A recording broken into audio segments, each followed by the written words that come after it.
Well, never mind the Aston by-election in Victoria on the weekend. The most important election held recently was in Berlin on March 26. That was when a paltry 18% of residents voted in favour of a proposal in a referendum to force the city to be net zero by 2030. Naturally, the negative result infuriated the people supporting the referendum, who mostly come from a couple of groups called Fridays for Future and Last Generation. One of the leaders, a woman called Louisa Neubauer, said, quote, "There are forces in this city that are doing everything to get the last spark of climate destruction out." You have to wonder why she's so upset. The referendum proposal was only to bring forward the net zero target.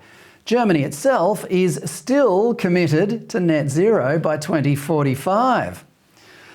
Can the planet survive if the city of Berlin completes its transition from industrial powerhouse to post-apocalyptic wasteland 15 years later than Neubauer thinks it should?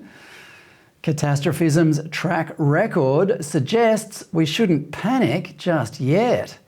Here is Al Gore in 2010.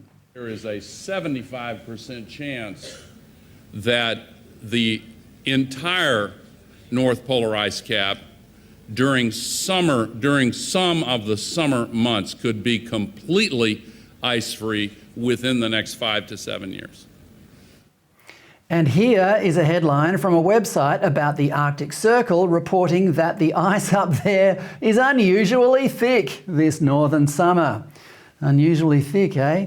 Berliners are not known for their conservatism. It's one of the most hedonistic cities in the world.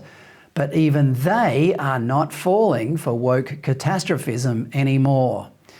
This graph of energy costs since 2018 explains why.